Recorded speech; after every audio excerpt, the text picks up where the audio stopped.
بسم اللہ الرحمن الرحیم۔ السلام علیکم ورحمۃ اللہ وبرکاتہ۔ میرے ایک بھائی نے سوال کیا ہے، پوچھا ہے کہ صلاۃ الحاجت کے حوالے سے بھی ہمیں بتا دیں۔ تو انشاءاللہ آج ہم صلاۃ الحاجت، نماز حاجت کے حوالے سے پڑھیں گے کہ اس کی نیت کیسے کرتے ہیں، اسے کس طرح پڑھتے ہیں، اور اس کا وقت کیا ہے، کس وقت ہم اس کو پڑھیں گے۔ سب سے پہلے آپ اس بات کو اپنے ذہن کے اندر رکھیں کہ ہم صلاۃ الحاجت کیوں پڑھتے ہیں۔ مثال کے طور پر آپ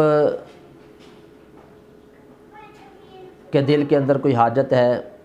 کہ آپ جاب کے انٹرویو کے لیے جا رہے ہیں، تو آپ اس وقت صلاۃ الحاجت پڑھ کے اس انٹرویو کے لیے جائیں گے تو انشاءاللہ اللہ تعالیٰ آپ کو اس میں کامیابی عطا فرمائے گا۔ اگر آپ نے کسی سے قرض لینا ہے اور وہ واپس نہیں دے رہا، تو آپ اس نماز کو پڑھ کے اس بندے کے پاس جائیں تو وہ آپ کا قرض انشاءاللہ آپ کو لوٹا دے گا۔ اگر کوئی بندہ بیمار ہے تو اس بیماری سے شفا کے لیے وہ اس نماز کو پڑھتا ہے، تو اللہ تعالیٰ اس نماز کی برکت سے اس بندے کو شفا عطا فرمائے گا۔ اور پھر اس صلاۃ الحاجت کی تعلیم خود نبی پاک صلی اللہ علیہ وآلہ وسلم کی سنت سے ملتی ہے، آپ کے عمل سے ملتی ہے۔ آپ نے فرمایا ہے کہ حدیث پاک کے اندر ہے، حضرت عبداللہ بن عوف اس حدیث پاک کو روایت کرتے ہیں، ترمذی اور ابن ماجہ شریف کی یہ حدیث پاک ہے۔ آپ فرماتے ہیں کہ نبی پاک صلی اللہ علیہ وآلہ وسلم فرماتے ہیں کہ جس کی کوئی حاجت اللہ کی طرف ہو، یعنی جس کسی بندے کی حاجت اللہ کی طرف ہے یا کسی بنی آدم کی طرف ہے، تو وہ کیا کرے، وہ سب سے پہلے اچھی طرح وضو کرے، یعنی کامل وضو کرے، اور پھر اس کے بعد 2 رکعت نماز پڑھ کر اللہ عز و جل کی ثنا کرے، اور پھر اس کے بعد نبی پاک صلی اللہ علیہ وآلہ وسلم کی بارگاہ اقدس میں درودوں کے نذرانے اور گجرے پیش کرے، اور پھر اللہ کی بارگاہ میں اپنی حاجت کو، اپنی دعا کو پیش کرے، تو اللہ تعالیٰ اس بندے کی جو بھی حاجت ہے اپنے کرم سے، اپنے فضل سے پوری فرما دے گا۔ اب نبی پاک صلی اللہ علیہ وسلم کی حدیث پاک سے ہمیں اس بات کا علم ہوا کہ جب بھی کوئی حاجت ہو تو ہم اس حاجت کے لیے کیا کریں کہ اچھے طریقے سے وضو کریں، وضو کرنے کے بعد ہم 2 رکعتیں نفل ادا کریں، اور پھر اس کے بعد اللہ رب العزت کی ثنا کریں، اور پھر نبی پاک صلی اللہ علیہ وسلم کی بارگاہ میں درودوں کے نذرانے اور گجرے پیش کریں، اور پھر اللہ سے دعا مانگیں، جو بھی ہماری حاجت ہے اس کو اللہ کی بارگاہ میں پیش کریں، تو انشاءاللہ اللہ اسے پورا فرمائے گا۔ اب نماز حاجت جو ہم پڑھتے ہیں اس کا کوئی وقت مقرر ہے، خاص کوئی ٹائم ہے؟ تو بالکل اس کا کوئی ٹائم نہیں۔ جو مکروہ اوقات ہیں جن میں کوئی نفل نہیں پڑھا جاتا، ان مکروہ اوقات کے سوا جو بھی وقت ہے اس میں آپ نماز حاجت پڑھ سکتے ہیں۔ اور وہ مکروہ اوقات کون سے ہیں؟ یعنی طلوع فجر سے لے کے طلوع آفتاب تک، اور اس کے بعد تقریباً 20 منٹ، یہ وہ وقت ہے کہ جس میں ہم کوئی بھی نفل نہیں پڑھ سکتے۔ پھر اس کے بعد زوال کا جو وقت ہے، یعنی دوپہر کے وقت جو وقت ہوتا ہے زوال کا، ٹائم ٹیبل کے اوپر آپ اسے دیکھ لیں کہ کون سا وہ وقت ہے، اس وقت میں بھی آپ کوئی نفل نہیں پڑھ سکتے۔ پھر اس کے بعد غروب آفتاب، یعنی عصر سے لے کے غروب آفتاب تک، اس میں بھی کوئی نفل بندہ نہیں پڑھ سکتا۔ تو ان اوقات کے علاوہ جب بھی آپ کا جی چاہتا ہے تو آپ صلاۃ الحاجت کے نفل پڑھ سکتے ہیں۔ اب جب آپ نے صلاۃ الحاجت کے نفل پڑھنے ہیں تو نیت کیسے کرنی ہے؟ نیت جیسے عام نفلوں کی آپ کرتے ہیں ویسے ہی آپ نے کرنی ہے۔ تو سب سے پہلے نیت دل کا پختہ ارادہ ہے۔ اگر آپ زبان سے کہنا چاہتے ہیں تو اس طرح بھی آپ نیت کر سکتے ہیں کہ میں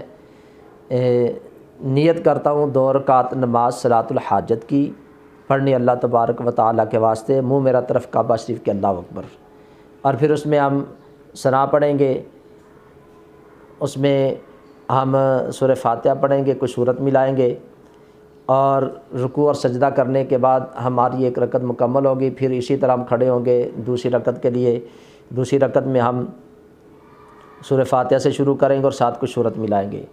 اب اس میں کوئی خاص نہیں کہ ہم نے کوئی مخصوص صورتیں پڑھنی ہیں،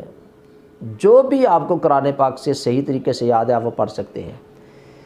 اب اس میں ایک بات ذہن کے اندر رکھنے والی ہے کہ لوگ اللہ کی بارگاہ میں اپنی حاجت کو پیش کرتے ہیں، تو ہمیں کیسے اللہ کی بارگاہ میں حاضر ہونا چاہیے؟ ہم سمجھتے ہیں کہ بس ہم نے وضو کیا ہے، جلدی جلدی نماز پڑھی، نہ ہم نے تلفظ کا لحاظ رکھا، نہ ہم نے صحیح طریقے سے رکوع کیا، نہ ہم نے صحیح طریقے سے سجدے کیے، اور بعد میں ہم جلدی جلدی اللہ سے کہتے ہیں یا اللہ یہ میرا کام ہے یہ کر دے۔ نہیں،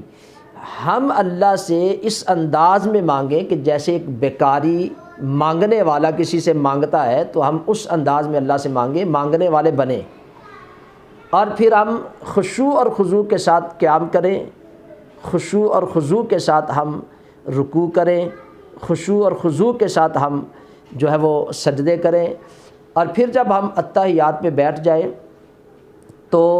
پورے خشوع اور خضوع کے ساتھ ہم تشہد پڑھیں، اور پھر اس کے بعد جب ہم نبی پاک صلی اللہ علیہ وسلم پہ درود پڑھیں تو اس انداز میں پڑھیں کہ ہم حضور کی بارگاہ میں حاضر ہیں، تو خشوع اور خضوع کے ساتھ درود پاک پڑھیں، کیونکہ یہ وہ وقت ہوتا ہے کہ جس وقت اللہ کی رحمت بندے کی طرف متوجہ ہوتی ہے، اور یہ وہ وقت ہوتا ہے کہ جس میں ہم اللہ سے جو بھی مانگتے ہیں، دعا کرتے ہیں، تو فرشتے اس بندے کے ارد گرد گھیرا بنا لیتے ہیں اور اس بندے کی دعا پہ آمین کہتے ہیں۔ تو ہم جو بھی ہمیں دعائیں آتی ہیں، ہم تشہد کے اندر یعنی اتحیات میں جب بیٹھے ہیں تو اس وقت اللہ سے ہم مانگیں، دعائیں کریں اللہ سے، اپنی حاجت جو دعائیں وہ مانگیں، اور پھر جب ہم سلام پھیریں پھر اس کے بعد ہم اللہ کی بارگاہ میں ہاتھ اٹھا دیں،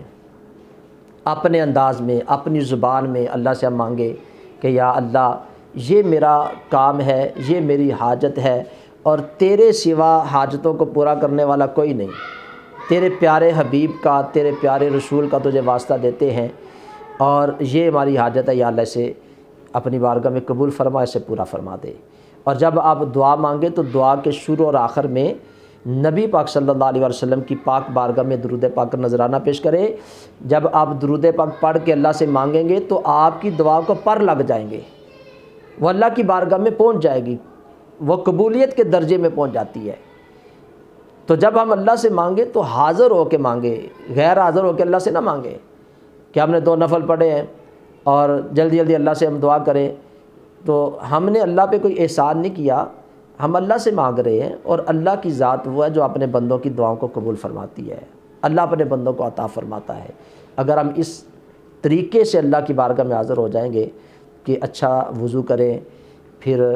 نبی پاک صلی اللہ علیہ وسلم کے حکم کے مطابق 2 نفل ادا کریں، پھر اللہ کی حمد و ثنا کریں، پھر اپنے پیارے آقا پہ درود پڑھیں، اور پھر جب درود پڑھنے کے بعد اللہ سے مانگیں گے تو انشاءاللہ اللہ ہماری اس حاجت کو پورا کرے گا، ہماری اس دعا کو قبول فرمائے گا۔ تو یہ ایک بالکل آسان طریقے سے میں نے آپ کو صلاۃ الحاجت پڑھنے کا طریقہ بھی بتا دیا، اس کی نیت بھی بتا دی، وقت بھی بتا دیا کہ کس وقت میں ہم پڑھ سکتے ہیں۔ تو ہم اللہ رب العزت کی بارگاہ میں حاضر ہوا کریں، اس سے مانگا کریں، وہ عطا کرنے والی ذات ہے، وہی دینے والی ذات ہے، وہی عزت دینے والی ہے، وہی رزق دینے والی ہے۔ تو اس کے محبوب کے وسیلے سے ہم اس سے مانگیں گے تو انشاءاللہ وہ ہماری دعا کو قبول کرے گا۔ میں اللہ تعالیٰ کی بارگاہ میں دعا گو ہوں، اللہ تعالیٰ مجھے بھی آپ سب کو بھی اپنی بارگاہ میں جھکنے کی اور اپنی بارگاہ سے مانگنے کی اللہ ہم سب کو توفیق عطا فرمائے۔ اللہ تعالیٰ ہم سب کا حامی و ناصر ہو۔ السلام علیکم ورحمۃ اللہ وبرکاتہ۔